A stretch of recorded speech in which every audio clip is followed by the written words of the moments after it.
你是不是以为变速箱档位越多越高级？其实8个档的变速箱已经很厉害了，整10个档就是为了凑小卖。这是凯迪拉克的10档变速箱，才8万公里就出问题了。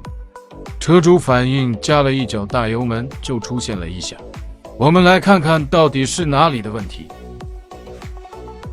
油底壳里有很多的铁粉和小铁块，肯定是什么打碎了。这个就是变速箱的核心控制部分——阀体。拆油泵。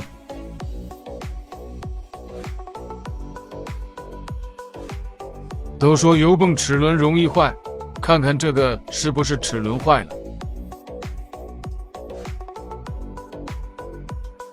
凯迪拉克的油泵是3个齿轮驱动，由于转速太高，齿轮的材质受不了，导致齿轮受损。看看这齿轮都成这熊样了，还是配件的材料不行导致。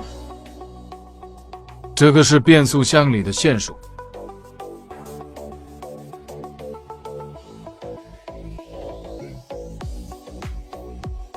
内部的设计还是很高级的，一套内芯全部拿出。